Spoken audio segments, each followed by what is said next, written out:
नमस्कार, आप देख रहे हैं टाइम्स न्यूज और मैं हूं आपके साथ कंचन। इंदौर में नर्मदा पाइपलाइन में लीकेज के चलते शहर की जनता को पीने के पानी के लिए परेशान होना पड़ रहा है। पिछले कुछ दिनों से नर्मदा लाइन फूटने की वजह से शहर के अलग अलग इलाकों में नर्मदा पानी की सप्लाई नहीं हो पाई है। अधिकारी लगातार पानी की सप्लाई में जद्दोजहद करते हुए नजर आ रहे हैं।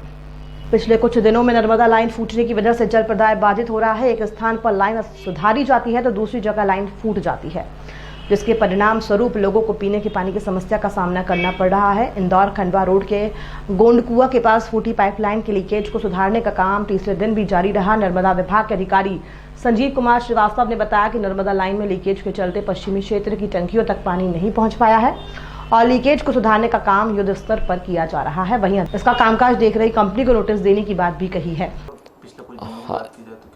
इस बार ये जरूर हुआ कि पिछले एक महीने के दौरान अलग अलग कारणों से कई बार जलापूर्ति बाधित हो गई है। पहले मंडलेश्वर में पंपिंग मेन में लीकेज हो गया था।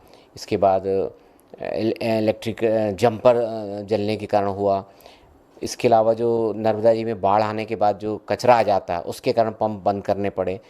और अभी विगत 10 तारीख की रात को गोंडकुआ के पास जो सेकेंड फेज़ की पाइपलाइन है उसमें एक पाइप बस्ट हो गया। उसके कारण से व्यवधान उत्पन्न हुआ। इसमें विशेषकर से पश्चिमी क्षेत्र की टंकियाँ प्रभावित हो रही हैं। तो ये बात सही है कि लगातार कुछ न कुछ व्यवधान होने से इस बार जलापूर्ति में ज़्यादा प्रभावित हुई है।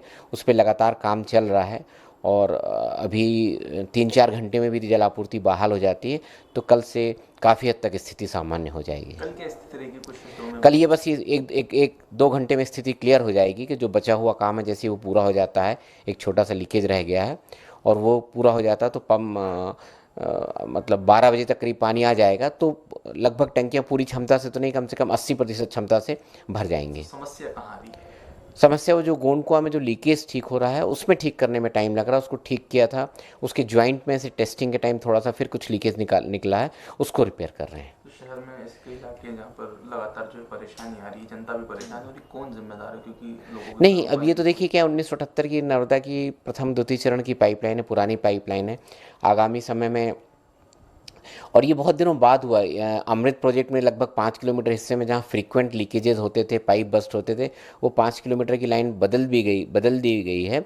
और मैं समझता हूँ कम से कम 2 साल के अंतराल के बाद ऐसा हुआ होगा कि नर्मदा प्रथम द्वितीय चरण की पाइपलाइन का कोई पाइप बस्ट हुआ है। तो अब ये पुरानी पाइपलाइन है और आगामी समय में जो जल जीवन मिशन आ रहा है, जल जीवन मिशन नगरी, उसमें ये पूरी पाइपलाइन के स्थान पर नई पाइपलाइन भी डलेगी। लेकिन इसमें फिर भी 5 किलोमीटर को तात्कालिक रूप से सुधार कर लिया गया और अब इसमें समस्या आ नहीं रही। बहुत दिनों बाद ऐसा हुआ, निसंदेह इसमें तकलीफ हो रही है लेकिन उसको जल्दी से जल्दी ठीक करने का प्रयास किया जा रहा है। पूर्वी क्षेत्र के जो टैंकर हैं उनको भी पश्चिमी क्षेत्र में डाइवर्ट किया गया है 2 दिन से लगातार और उन टैंकरों से भी जलापूर्ति की जा रही है। इसके अलावा जो नलकूप और दूसरी नलकूप हैं, शासकीय नलकूप भी हैं और निजी नलकूप भी हैं, उनसे भी जलापूर्ति हो के काम चलाया जाए। पूरा खामियाजा जनता भुगत रही है, माना जाए कहीं ना कहीं लापरवाही है क्योंकि पुरानी पाइपलाइन भी हो चुकी थी, ध्यान नहीं दिया गया। नहीं, ध्यान नहीं दिया। क्या है, ये लाइन ऐसे बदल थोड़ी सकते हैं आप इसको। लाइन है जिससे लगातार पानी आ रहा है तो उस पाइपलाइन को आपको ध्यान होगा कि बड़ा निर्णय लेके जब ये 5 किलोमीटर की लाइन बदली थी तो लगभग 2-3 महीने सुधार कर लिया गया और अब इसमें समस्या आ नहीं रही। बहुत दिनों बाद ऐसा हुआ, निसंदेह इसमें तकलीफ हो रही है लेकिन उसको जल्दी से जल्दी ठीक करने का प्रयास किया जा रहा है। पूर्वी क्षेत्र के जो टैंकर हैं उनको भी पश्चिमी क्षेत्र में डाइवर्ट किया गया 2 दिन से लगातार और उन टैंकरों से भी जलापूर्ति की जा रही है। इसके अलावा जो नलकूप और दूसरी नलकूप हैं, शासकीय नलकूप भी हैं और निजी नलकूप भी हैं, उनसे भी जलापूर्ति हो के काम चलाया जाए। पूरा खामियाजा जनता भुगत रही है, माना जाए कहीं ना कहीं लापरवाही है क्योंकि पुरानी पाइपलाइन भी हो चुकी थी, ध्यान नहीं दिया गया। नहीं, ध्यान नहीं दिया। क्या है, ये लाइन ऐसे बदल थोड़ी सकते हैं आप इसको। लाइन है जिससे लगातार पानी आ रहा है तो उस पाइपलाइन को आपको ध्यान होगा कि बड़ा निर्णय लेके जब ये 5 किलोमीटर की लाइन बदली थी तो लगभग 2-3 महीने ठंड के टाइम उसको टेकअप किया था। 2-3 महीने तक का शटडाउन लेकर के सेकेंड फेज़ को बंद करके और थर्ड फेज़ से थोड़ा बहुत पानी डाइवर्ट किया था। महू के पास सेकेंड फेज़ और थर्ड फेज़ की लाइन को जोड़ा था और कुछ पानी थर्ड फेज़ से सेकेंड फेज़ में ट्रांसफ़र करते थे और टंकियों को भरते थे। तो लेकिन वो ठंड का समय लेके इसको किया गया था। तो आप ये पूरी पाइपलाइन एक तो इस तरह से इसको बदलना संभव ही नहीं है। लाइन पुरानी ज़रूर है लेकिन अब पुरानी लाइन में संधारण की आवश्यकता पड़ती है और आगामी समय में ये पूरी लाइन ही इसकी जगह फिर बड़ी क्षमता की नई पाइपलाइन डलेगी और तब तक ये पुरानी पाइपलाइन चलती रहेगी, नई पाइपलाइन डलेगी क्योंकि वाटर सप्लाई आप मान लीजिए 1.5 साल लगता है, 2 साल लगता है पाइपलाइन पूरी बदलने में, तो आप 1.5 साल 2 साल तक इस लाइन को बंद नहीं रख सकते हैं।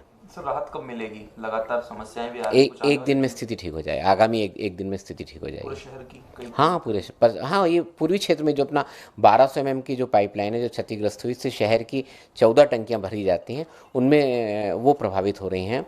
और ये बात सही है कि वो टंकियां बार बार प्रभावित हो रही हैं, तो उस क्षेत्र की जनता परेशान हो रही है। और बाकी क्षेत्र में जलापूर्ति सामान्य है, जहाँ 3rd फेज से सप्लाई हो रहा है। वैकल्पिक व्यवस्था की बात करें, वैकल्प- लेकिन कुछ क्षेत्रों में अभी भी है जहाँ पर वैकल्पिक व्यवस्था के वैकल्पिक व्यवस्था जहाँ कुछ, मैंने आपको बताया, एक तो सबसे पहले तो एक ट्यूबवेल का बहुत बड़ा नेटवर्क है, 550-5600 करीब ट्यूबवेल हैं, उनसे सप्लाई हो रही है। और फिर जहाँ बिल्कुल किसी तरह की कोई सुविधा नहीं है, वहाँ सूचना आ रही है जनप्रतिनिधियों के माध्यम से, सीधे भी लोगों को फ़ोन आ रहे हैं, हमारे असिस्टेंट इंजीनियर और सहायक यंत्री उपयंत्रियों को भी फ़ोन आ रहे हैं, तो वहाँ पे टैंकर भेज रहे हैं। इसलिए हमने पूर्वी क्षेत्र के टैंकर उधर डाइवर्ट कर दिए हैं। निगम की टीम के साथ कोई कंपनी भी लगी है काम में? कंपनी ही काम कर रही है, राम की जो जिसको संधारण काम दिया गया है, राम की कंपनी ही संधारण का काम कर रही है। क्या उसका मेंटेनेंस की क्या जिम्मेदारी, क्या देखरेख करती है? क्योंकि जिस तरह से समस्या आ रही है, लग रहा है कि वो भी लापरवाही कर रहे हैं इसमें कंपनी के द्वारा। इस लापरवाही जो इसमें समय उसको ज़्यादा लगा है, इसीलिए उसको नोटिस जारी करेंगे कंपनी को,